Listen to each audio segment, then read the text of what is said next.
मेरा बिटिया, कहाँ थी तुम? ये सब क्या है?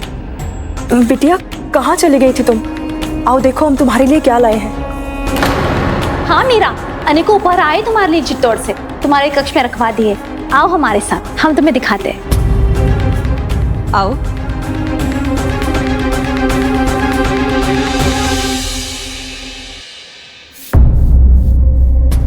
बड़ी भाग्यशाली है हमारी मीरा। समूचे मारवाड़ में ऐसे साज श्रृंगार का सामान किसी भी स्त्री के पास ना होगा। हाँ, सब सोचती रह जाती हैं कि हमारे पास ऐसे गहने हों, ऐसे साज और श्रृंगार का सामान हो, किंतु कहाँ मिल पाता है। बताओ मीरा, तुम्हें अच्छा लगा ना ये सब?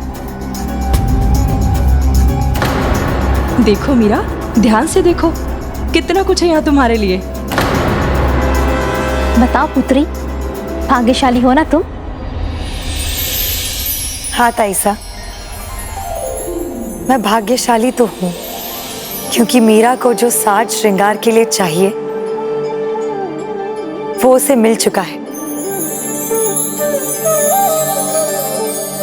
गुरुजी का दिया हुआ ये एक तारा और ये जाप माला।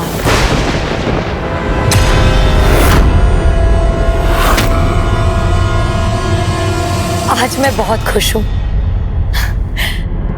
माँ, ताईसा, आप भी मेरे लिए खुश हैं ना? इसके लिए बहुत बहुत धन्यवाद। मेरे तो गिरधर गोपाल। इतना सब किया, कहां कहां से साज श्रृंगार का सामान नहीं मंगवाया, इतने गहने इकट्ठा किए, पर फिर भी मीरा ने उन्हें एक आंख न देखा। वो तो अभी भी एक तारा और जाप माला में ही रमी हुई है। मैंने तो पहले ही कहा था कि वो जोगन बन जाएगी। लगता है मेरा कहा सच होने में अब अधिक देर नहीं है। भक्त का आभूषण उसका श्रृंगार, उसकी भक्ति है, तो एक प्रेमी का श्रृंगार है उसका प्रेम। अब दोनों ही श्रृंगार के साधन मीरा के पास थे।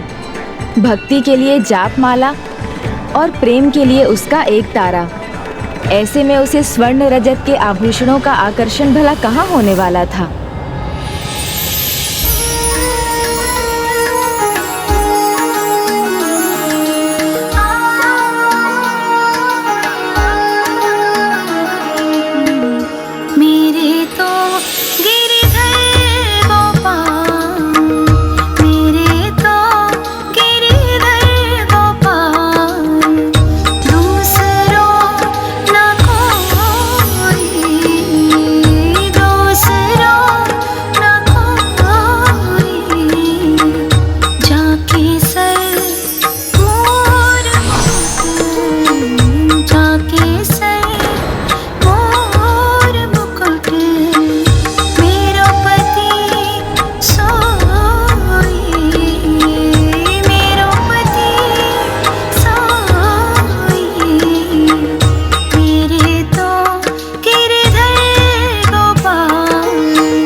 गुरु के दिखाए मार्ग पर मीरा ने अपने पांव बढ़ा ही नहीं दिए थे, अपितु वो तो उस मार्ग पर बहुत आगे बढ़ चुकी थी।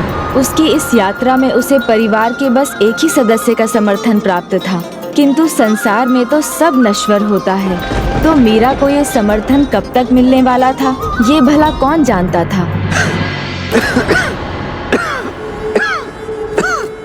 अत्यंत सुंदर रचना है तुम्हारी मीरा बिटिया। एक बार और तो पढ़कर सुनाओ। अवश्य दादाजी सा।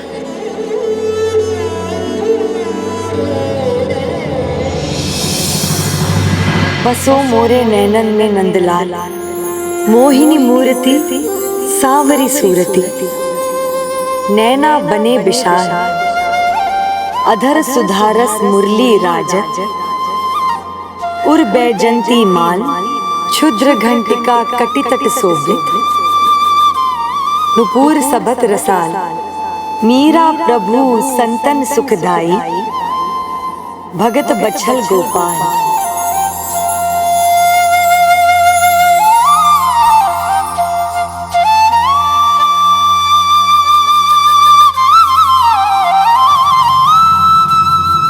अपने शब्दों में तुमने कल्पना का ऐसा रस बुना है मीरा बिटिया, प्रतीत होता है जैसे स्वयं प्रभु सामने खड़े हो। प्रभु से मिलने की तुम्हारी जो तड़प है, वो शब्दों की माला बनकर मेरे हृदय में यूं समाई है कि अब मेरे मन में भी प्रभु से मिलन का ही भाव है। अच्छा दादाजी साहब, तब तो मैं आपको अपने सांवरे से अवश्य मिलवाऊंगी। तुम्हारी भक्ति और आस्था का फल तुम्हें अवश्य मिलेगा मीरा बिटिया। मैं तुम्हें आशीष देता हूं। अन्य किसी को प्रभु के दर्शन हो या नहीं, परंतु जन्माष्टमी पर तुम्हें उनके दर्शन अवश्य प्राप्त होंगे। दादाजी साहब, आपका आशीष मिल गया, मैं धन्य हो गई। अब आप विश्राम कीजिए, कल का दिन हम दोनों के लिए बहुत बड़ा है।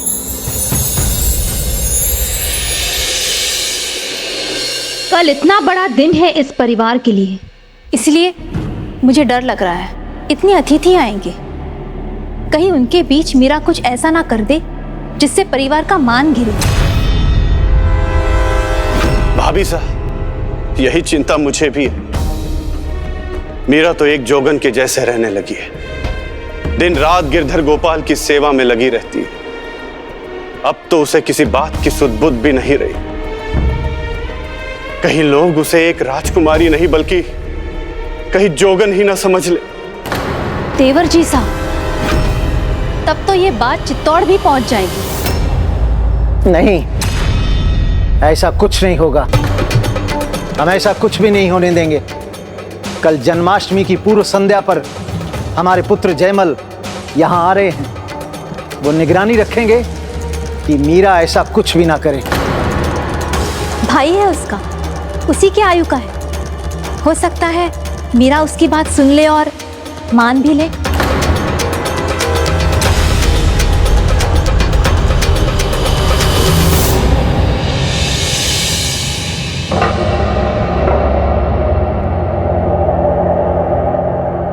कल तक तुम मेरी खुशी, मेरे आनंद का कारण थी, परंतु आज पूरे परिवार के लिए चिंता का कारण बन गई हो मीरा।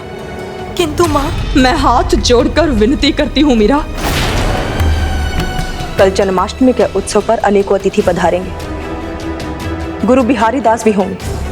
तुम ऐसा कुछ नहीं करोगी जो मेरे अपमान और लज्जा का कारण बन जाए।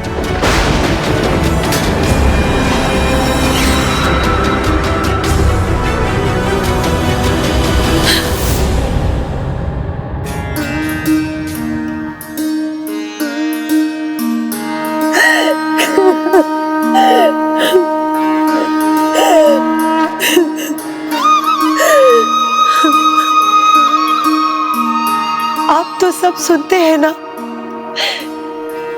सब जानते हैं, तो ये भी जानते होंगे ये सब मुझे रोकते टोकते हैं, किंतु मुझ पर किसी भी बात का कोई प्रभाव नहीं पड़ता। लेकिन आज तो माँ ने भी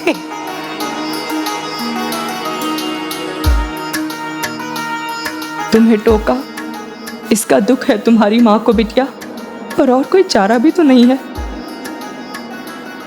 किंतु अब मैं और लाचार नहीं होंगी।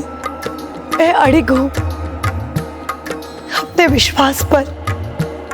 आप मेरे हैं और मैं आपकी। इस बात को मैंने छिपकर अपनाया है, सबके सामने अपनाया है, और ये कह देती हूँ कि मैंने आपको सबके सामने शंखनाद पर अपनाया है। माए री मैं तो लियो गोविंदो मोल, कोई कहे छान कोई कहे चौड़े, लियो री बजता ढोल।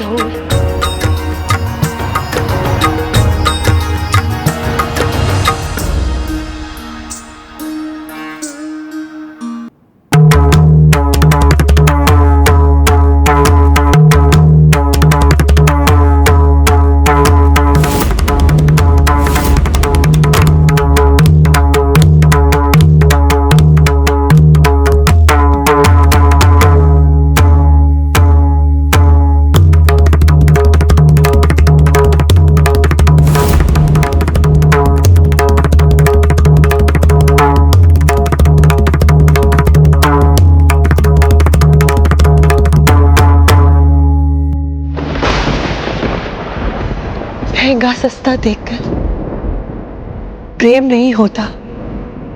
मैंने आपको अपने हृदय के तराजू में तोलकर अपनाया है। काला घोड़ा देखकर नहीं, मैंने आपको अपनी मन की आंखें खोलकर अपनाया है। कोई कहे मोहंगो, कोई कहे सुहंगो, लियो रे तराजू रे तोल। कोई कहे कारो, कोई कहे गोरो, लियो रे आँखियां खोल।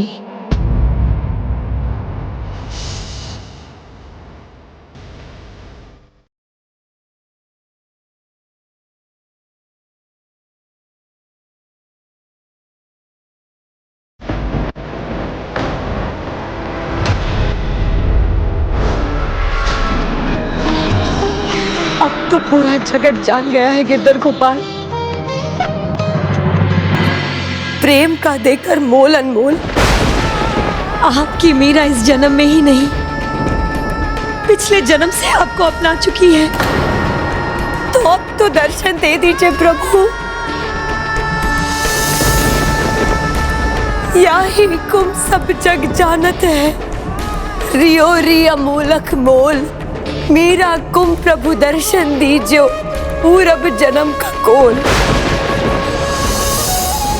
तरस गए मेरे नैना आपके तरस को, अब तो अपने दर्शन देकर तृप्त कर दीजिए मुझे।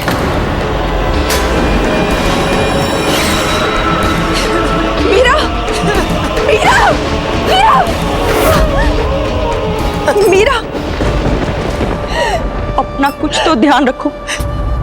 अपने गिरधर गोपाल के विचार में इतनी बावली मत बनो मीरा। सही कहा आपने, गिरधर गोपाल मेरे अपने हैं, और जो मेरे अपने होते हैं मैं उनका खूब ध्यान रखती हूँ, और ये भी मेरा उतना ही ध्यान रखते हैं माँ। ये भी मेरा उतना ही ध्यान रखते हैं। अब तुम्हें क्या समझाऊं मीरा, जब मेरी ही समझ जवाब दे चुकी है।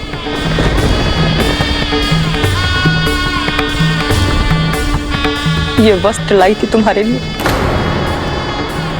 कल तुम जोगन के भेष में नहीं, राजकुमारी के रूप में सबके सामने आओगी। अपने परिवार की आन बान के लिए नहीं, मेरे लिए। और मेरे लिए भी नहीं तो अपने गिरधर गोपाल के लिए। कल उनका जन्मदिन है। और अगर उनके लिए ये भी ना कर सकी तो फिर किसी के सामने भी मत आना।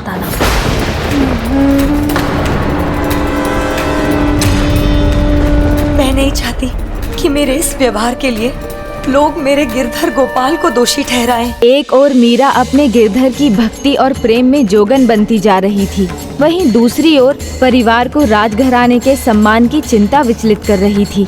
और इन सभी के बीच मीरा को इन बातों का ध्यान भी नहीं था। वो तो अपने गिरधर के और निकट होती जा रही थी और अब उनके साक्षात दर्शन पाने का समय भी पास आ रहा था।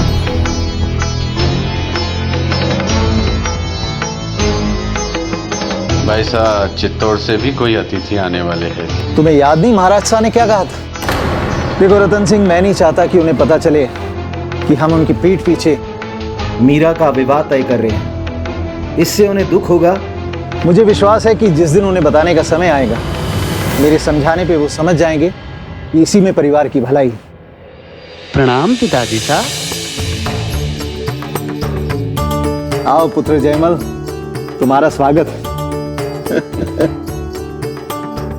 प्रणाम चाचा जी साहब। प्रणाम प्रणाम।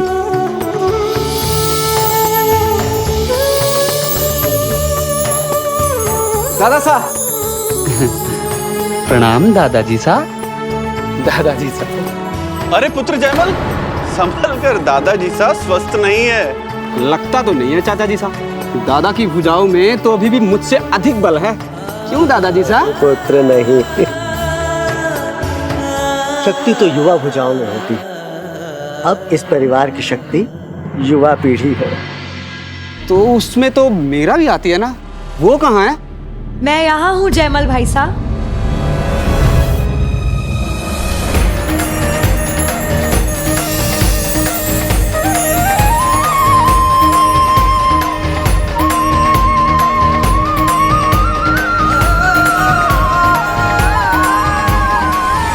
भाई का प्रणाम स्वीकार करो दीदी साहब। प्रणाम। गुरुदेव,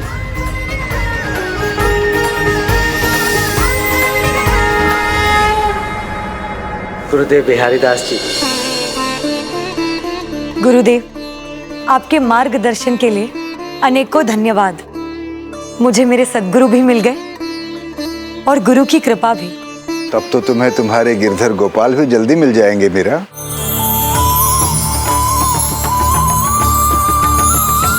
आइए।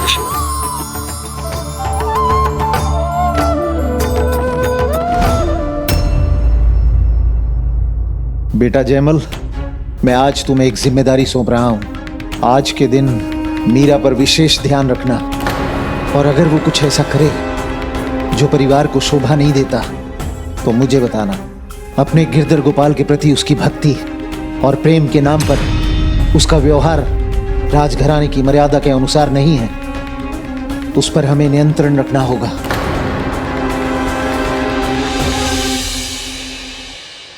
जन्माष्टमी की इस पुण्य तिथि पर कृष्ण जन्म से पहले का समय हम कृष्ण लीला की कथाएं सुनकर व्यतीत करेंगे।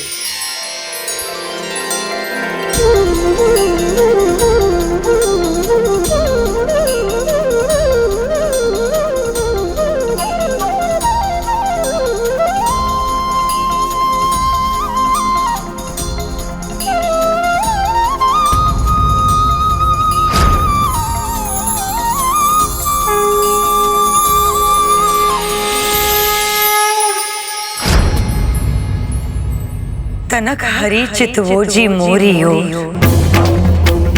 हम चितवत तुम चितवत नाही, मन के बड़े कठोर, मेरे आशा चितनी तुम्हारी और न दूजी ठोर। तुमसे हमको एक हो जी, हमसी लाख करोड़। कब की थाड़ी अरज कर दो, अरज कर अरज कर दो।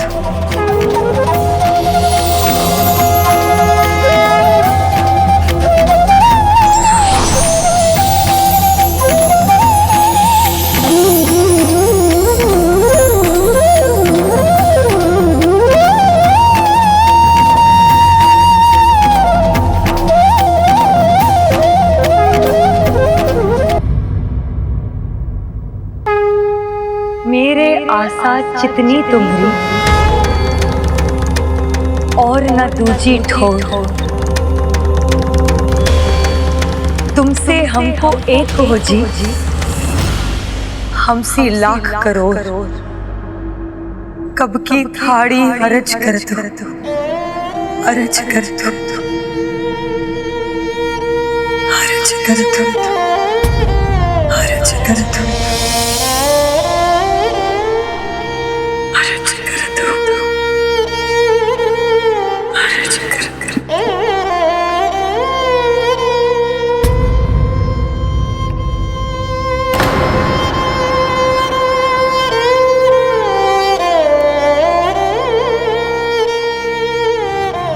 इस प्रकार उनके बचपन से ही श्री कृष्ण अनेकों अद्भुत लीलाएं किया करते थे। समूचे ब्रह्मांड के स्वामी बालक बनकर वृंदावन में आंख मिचोली खेला करते थे। मुझे तो लगता है ब्रह्मांड के स्वामी अभी भी मेरे साथ आंख में चोली खेल रहे हैं, तभी तो मुझसे छिपे रहते हैं, मेरी पकड़ में ही नहीं आते। ऐसी अद्भुत लीला के पीछे प्रभु का मात्र इतना संदेश होता है कि जब वो अपने भक्तों से मिलते हैं तो बालकों के समान सहज भाव और सच्चे विश्वास के साथ मिलते हैं।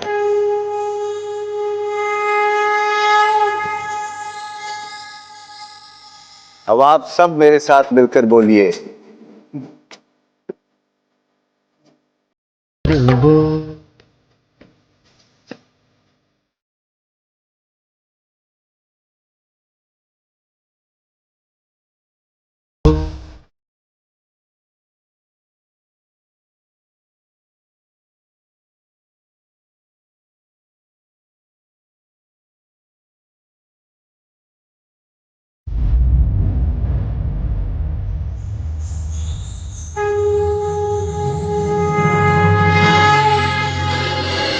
गोविंद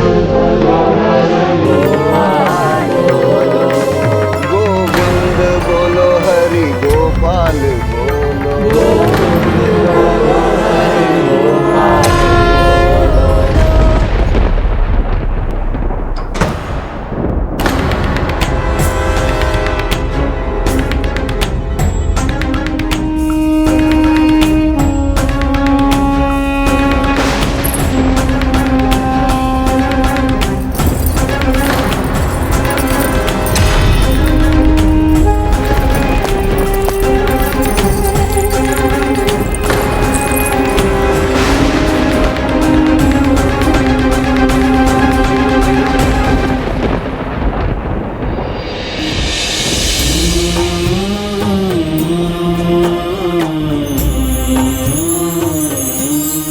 बाहर आपके जन्मदिन का उत्सव मना रहे हैं सभी, आपका नाम लेकर आपको झूला झुलाएंगे, माखन चटाएंगे। तो आप ही बताइए ना कि मैं आपका जन्मदिन कैसे मनाऊं? समूचे ब्रह्मांड के स्वामी बालक बनकर वृंदावन में आंख मिचोली खेला करते थे। गुरु बिहारी दास ने कहा था कि आपको आंख में चोली खेलना बहुत पसंद है, तो फिर आपकी ये भक्त मीरा भी आज आपके साथ आंख में चोली खेलेगी, मन में ये आस लेकर कि आज वो आपको पकड़ सके।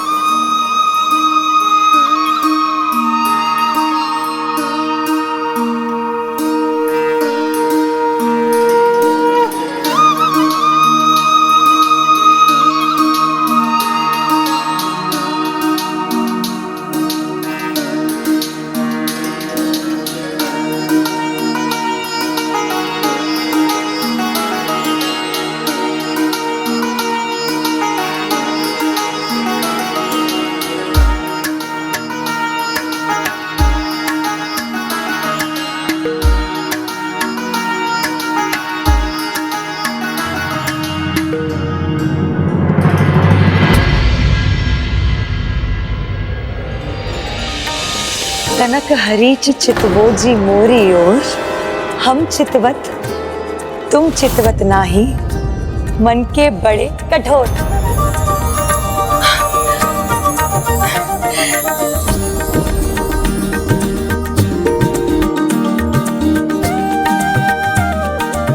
मेरे आशा चितनी तुम्हरी और न दूजी ठोर।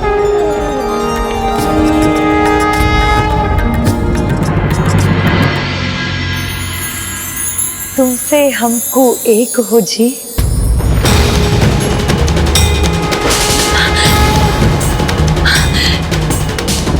कब की थाड़ी अरज करत हूँ, अरज करत भय भोर। मीरा के प्रभु हरि अभिनाशी, देशियो प्राण अकोर।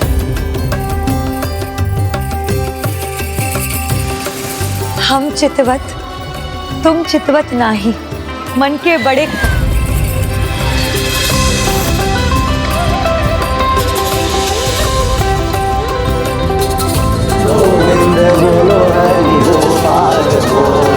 बोलो श्री लड्डू गोपाल की।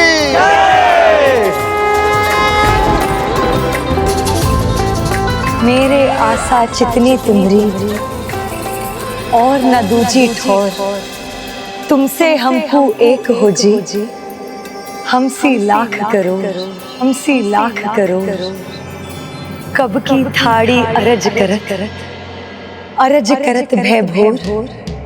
मीरा के प्रभु हरि अभिनाशी, देसियो प्राण अकोर।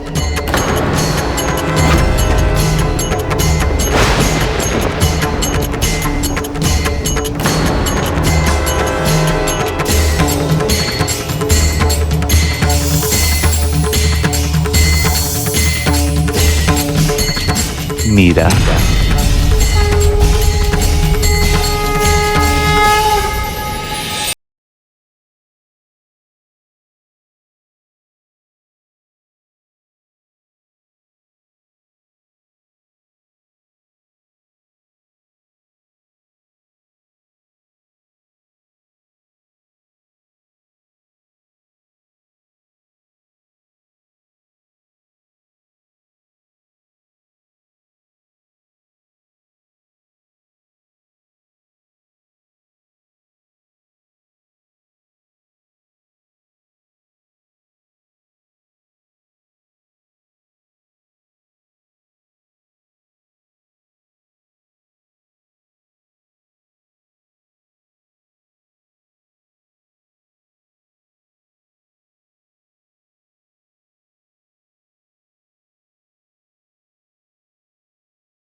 प्रभु।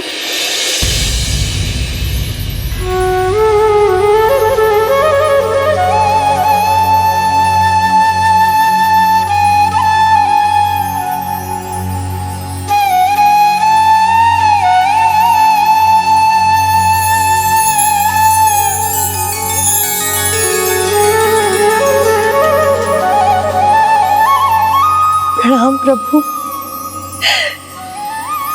आपका स्वागत है। मेरे गिरधर गोपाल मुझे दर्शन देने के लिए आपको कोटि कोटि धन्यवाद प्रभु।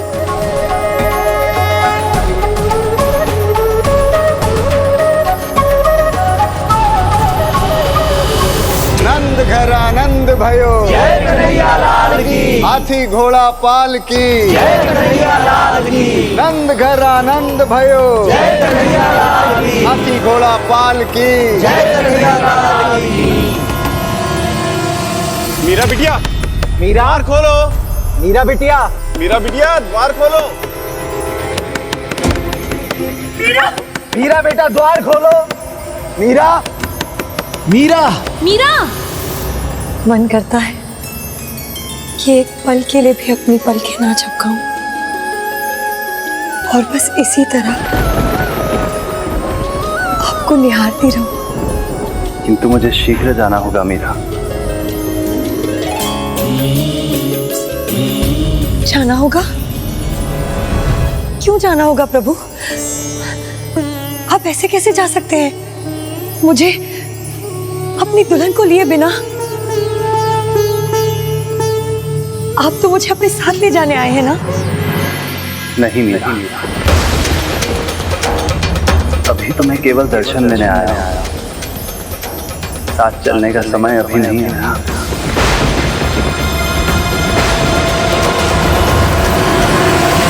पुत्री द्वार खोलो। मीरा बिटिया, द्वार खोलो। मीरा क्या हुआ? मीरा द्वार खोलो बेटा। द्वार खोलो पुत्री। मीरा बिटिया, मीरा, मीरा द्वार खोलो बिटिया। क्यों प्रभु? वो समय क्यों नहीं आया? भक्त और भगवान का संबंध तो जन्म जन्मांतर का होता है, अलौकिक होता है। वैसे ही हमारा भी संबंध है, किंतु मनुष्य जन्म की भी कुछ मर्यादाएं होती हैं, कुछ कर्तव्य भी होते हैं जो सबको निभाने पड़ते हैं।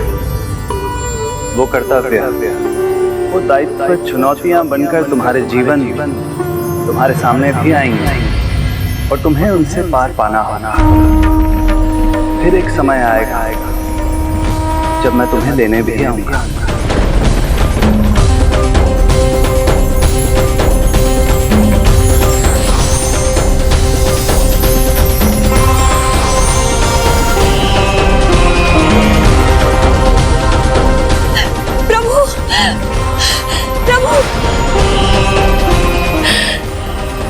मेरे प्रभु चले गए।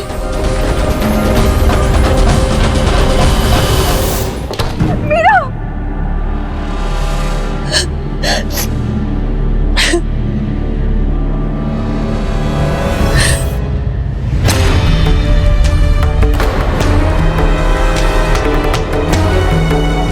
मीरा पुत्री, ये कैसा बचपना है बिटिया?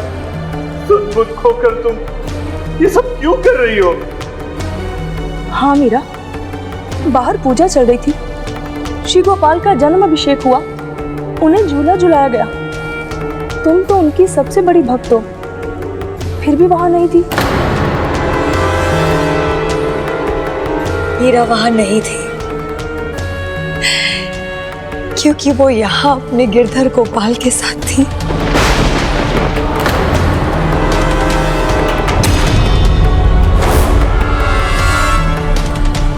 हाँ माँ,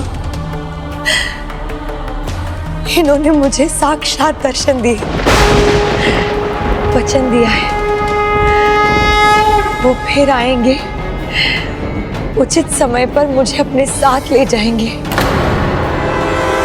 अच्छा, उन्हें ले ही जाना था तो आज ही क्यों नहीं ले गए? किसको भ्रम में रखना चाहती हो मीरा? हमें या खुद अपने आप को? मीरा, अपने सपनों और कल्पनाओं के संसार से बाहर आओ। और सत्य का सामना करो।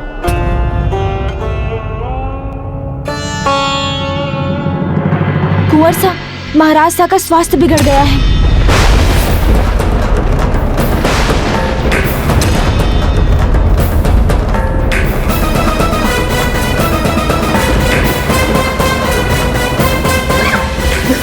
दादाजी, ये लीजिए, काढ़ा पी लीजिए।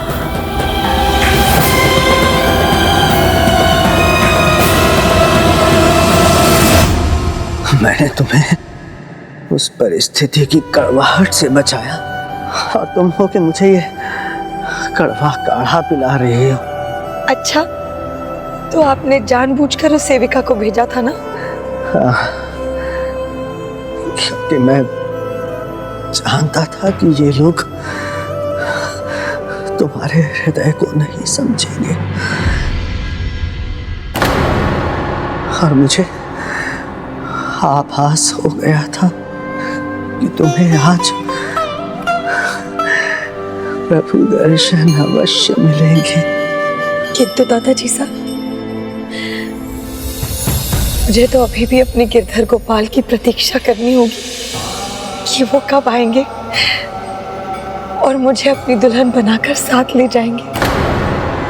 देवता भी प्रतीक्षा करते हैं धरती पर अवतार लेने के लिए, क्योंकि उन्हें अपने किसी उद्देश्य की पूर्ति करनी होती है।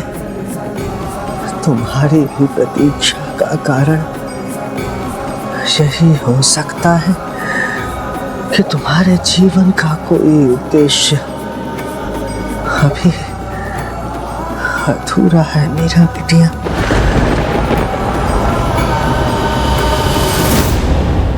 दूधा सिंह जी ने उचित ही कहा था। मीराबाई को प्रभु के साक्षात दर्शन तो मिले, किंतु प्रभु नहीं, क्योंकि उनके जीवन का उद्देश्य था सभी प्रकार की चुनौतियों का सामना कर प्रभु के लिए अलौकिक प्रेम और भक्ति का उदाहरण प्रस्तुत करना। राव दूधा सिंह जी की स्थिति अच्छी नहीं है। उनके पास अब अधिक समय नहीं बचा है।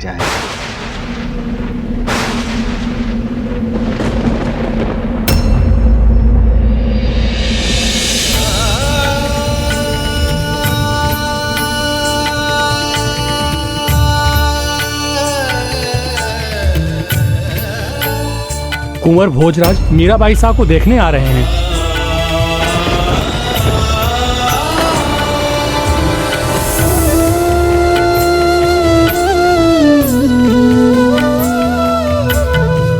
क्या हुआ बिटिया?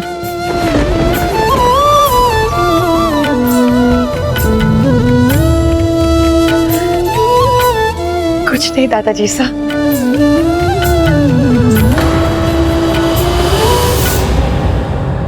मीराबाई की अनेकों परीक्षाओं में ये प्रथम परीक्षा थी। एक और मीराबाई उन्हीं को खोने वाली थी जो परिवार में सदा उसका साथ दे रहे थे, और दूसरी ओर भोजराज, जिससे उसका विवाह निश्चित हुआ था, वो उसे देखने आ रहा था।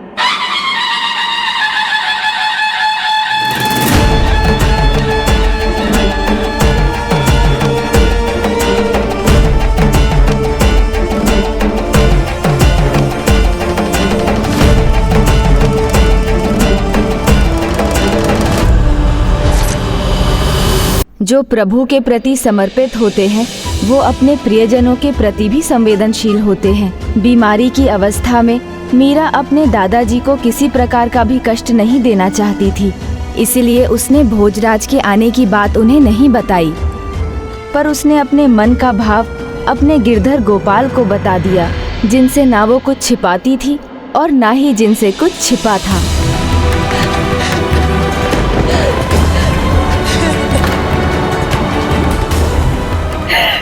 हे गिरधर गोपाल,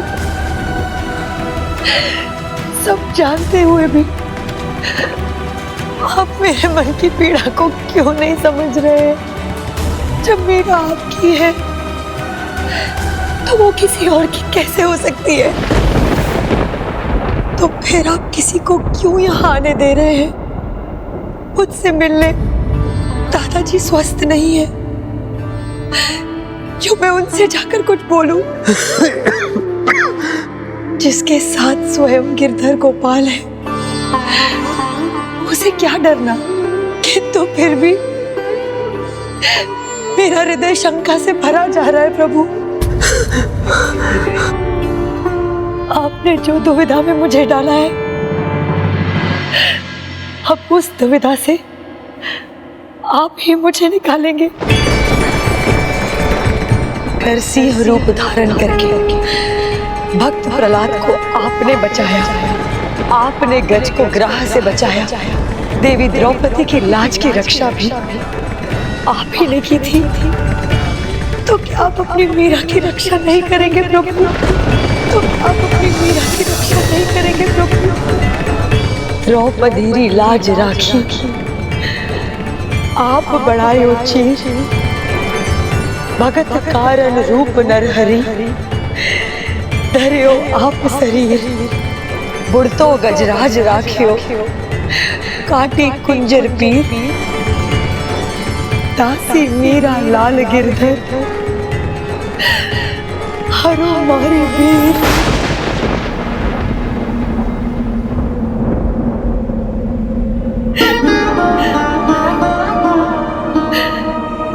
हे गिरधर गोपाल, इस दुविधा में मेरे सहायक बनना, इस मीरा के प्रेम की लाज रखना प्रभु।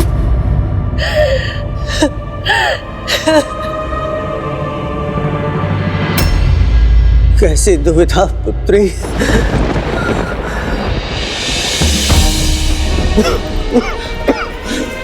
दादाजी आइए, बैठिए बैठिए।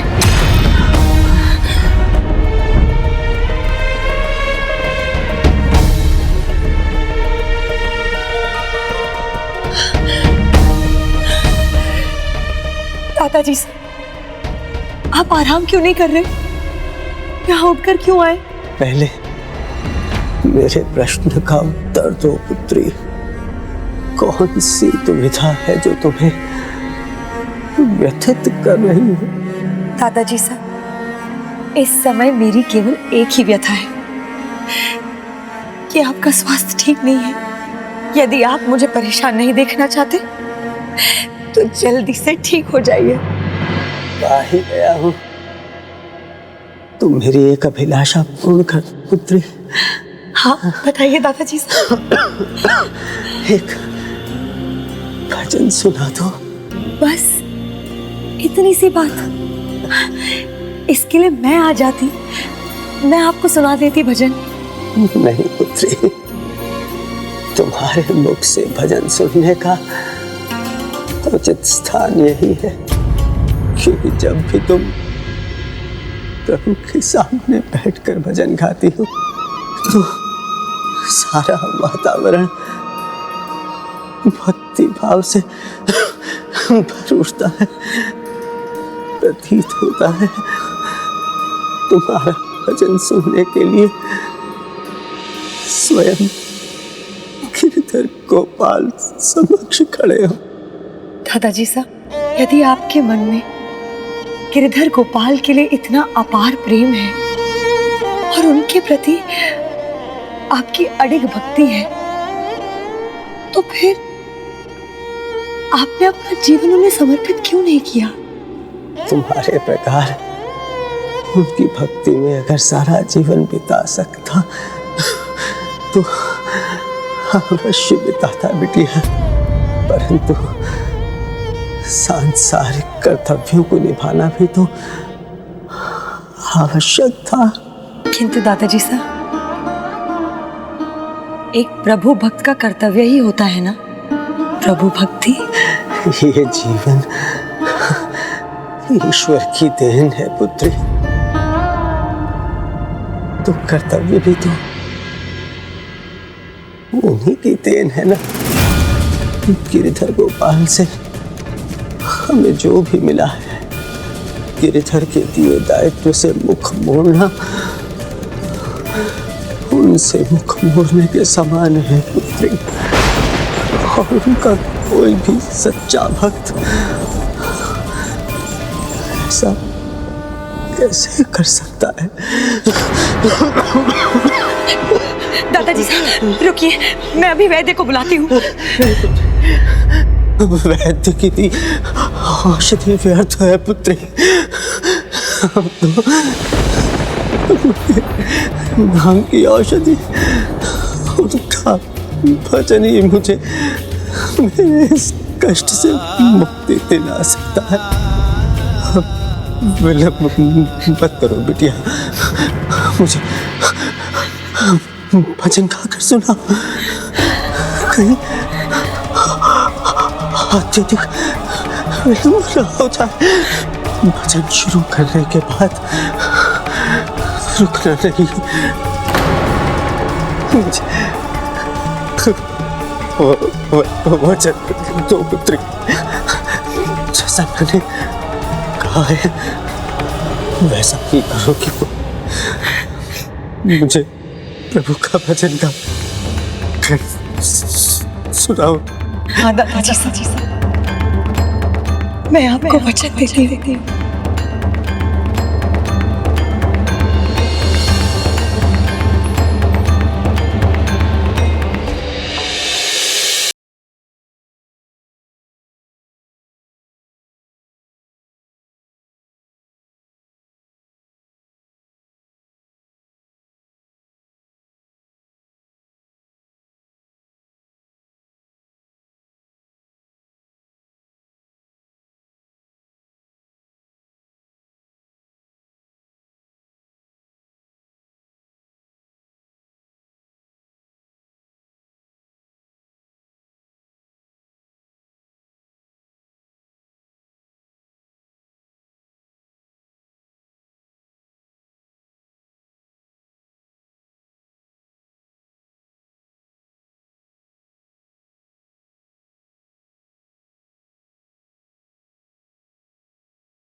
भजन शुरू करने के बाद रुकना नहीं।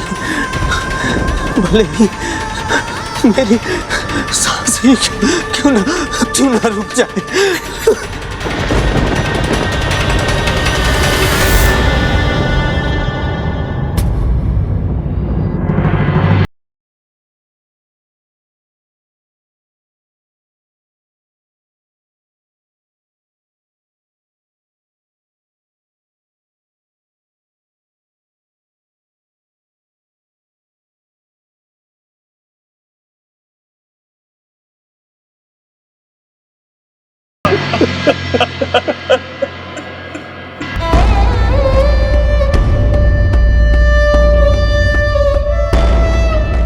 दादाजी साहब, दादाजी साहब, जब तक मैं जीवित हूं तुम्हारा सांसारिक विवाह नहीं होगा, नहीं होगा।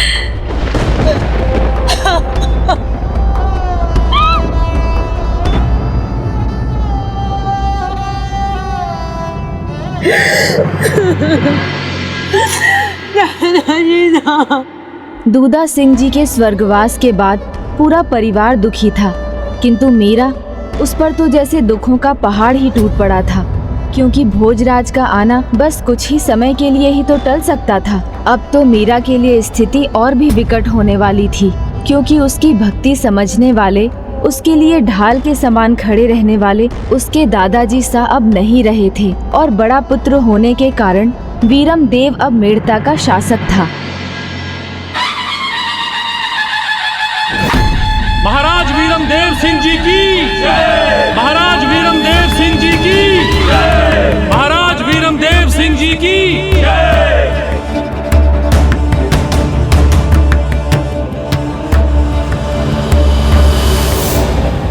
इस जयकारे के असली अधिकारी पिताजी सा है, मैं नहीं। आज ये उन्हीं का मार्गदर्शन है कि हमारे राज्य में सुख और समृद्धि की फसल लहलहा रही। इसलिए जयकारा करना है तो महाराज दूधा सिंह का कीजिए। महाराज दूधा सिंह जी की, महाराज वीरमदेव सिंह जी की। हमारे पूर्वजों ने हमेशा राजपूतों की परंपराओं का मान रखा। हमारे पिताजी ने भी उसका पालन किया और उसे आगे बढ़ाया। मैं भी इन परंपराओं के सम्मान पर कोई आंच नहीं आने दूंगा और अपने राज्य मेड़ता के आन बान और शान के साथ कोई समझौता नहीं करूंगा। पिताजी के जाने का दुख हम सभी को है। पूरा राज्य राजघराने के साथ इस शोक में डूबा हुआ है, किंतु जल्दी ही हमें उत्सव मनाने का मौका मिलने वाला है, जब मेरी भतीजी मीरा का विवाह चित्तौड़ के राजकुमार कुंवर भोजराज से होगा।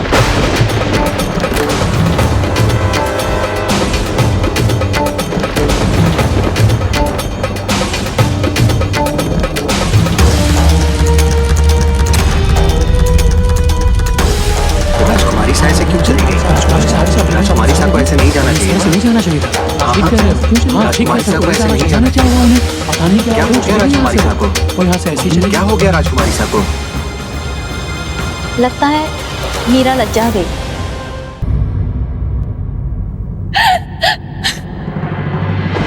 नहीं, ये नहीं हो सकता। मैं और किसी से ब्याह कैसे कर सकती हूँ प्रभु?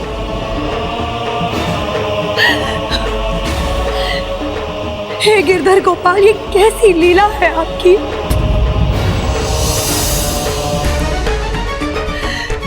मैंने तो मन में मान लिया है कि मैं आपकी ब्याहता हूँ, आपको ही समर्पित हूँ। आप ही मेरे सब कुछ हो और सदा आप ही रहोगे, तो फिर कोई और मेरे हृदय में कैसे जगह पा सकता है? बताइए ना, कैसे जगह पा सकता है?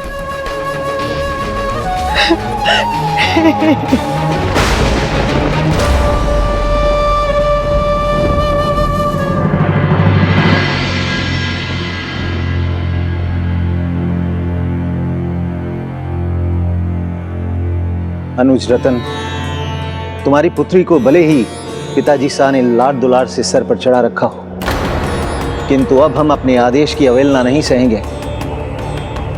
हमारी संतान ही हमारा मान नहीं करेगी तो भला प्रजा हमारा आदेश क्यों मानेंगे? अब हमें अपने घर में अनुशासन बनाना ही होगा, जिसके लिए अधिक समय नहीं है हमारे पास।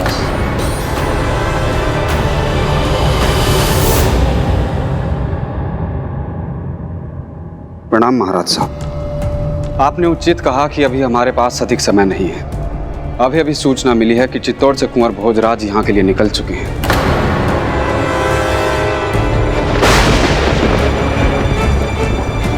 और आपके राजा बनने की बधाई और शुभकामनाएं देने के लिए वो कल सुबह तक यहाँ पहुँच भी जाएंगे।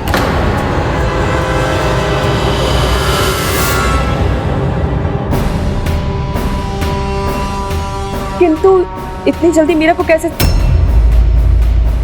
अब समझाने का समय निकल चुका। बस हम यही चाहते हैं कि जब भोजराज यहाँ आए तो उनके मन में कोई प्रश्न उत्पन्न ना हो। कुछ भी ऐसा नहीं होना चाहिए जिससे दो राजपूत राजघरानों में मनमुटाव पैदा हो। ये बात आप मीरा को जाके समझा दीजिए।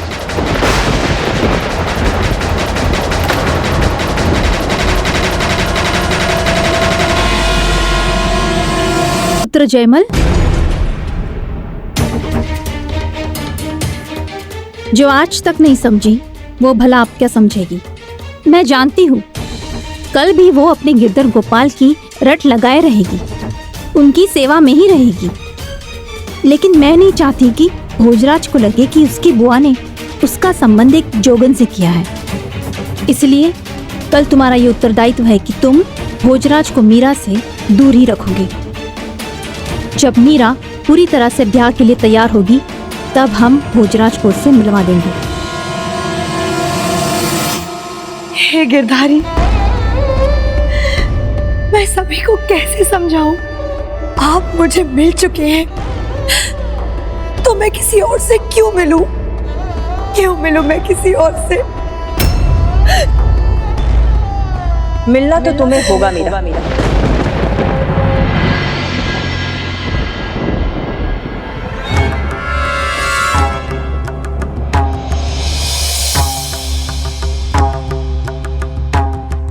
अब समझाने का समय नहीं है। कल ही कुंवर भोजराज यहाँ पधार रहे हैं। नहीं माँ, आप तो ऐसा मत कहिए। याद नहीं आपको? आप ही के शब्द थे ना कि मेरे दूल्हे गिरधर गोपाल हैं।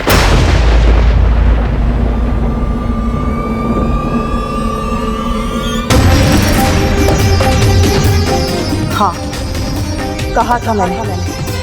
आज वही माँ तुमसे कह रही है, अपना बचपना त्यागो और सत्य को स्वीकार करो। तुम्हारे दादा साहब के स्वर्गवास के बाद आज पहली बार खुशी ने महल में दस्तक दी। ऐसे अवसर पर भी पूरे महल में किसी का मन शांत नहीं है और उसका कारण तुम हो मीरा, तुम।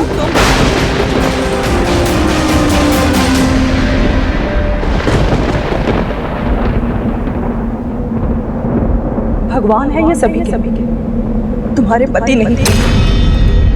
भगवान के रूप में इनकी पूजा करो, सेवा करो, पुण्य मिलेगा। किंतु कल जो आ रहे हैं कुंवर भोजराज, उन्हें अपने पति के रूप में स्वीकार करो मीरा। उनके स्वागत की तैयारी करो।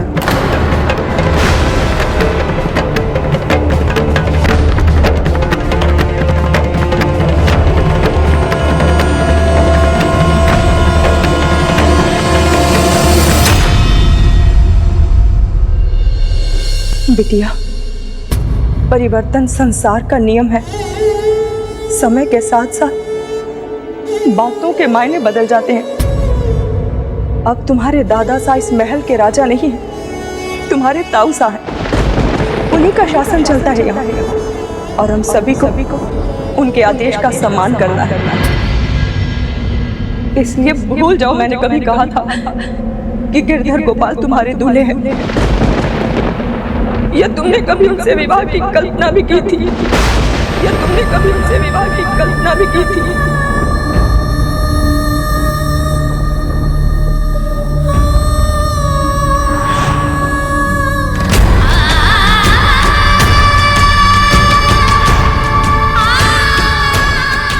चांद से कह दो कि वो आकाश से उतर आए तो क्या वो आएगा? सूरज से कह दो कि किरणें भेजना बंद कर दे तो क्या ऐसा हो पाएगा माँ?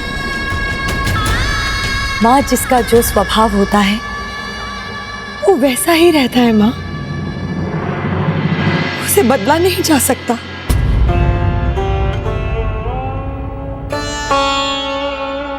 मेरे गिरधर गोपाल के प्रति जो मेरी आसक्ति है, मेरा प्रेम है, मेरी भक्ति है, यही मेरे मूल स्वभाव है माँ। यही मेरे प्राण है। मैं इनके बिना जीवित नहीं रह सकती माँ। इनके बिना जीवित नहीं रह सकती।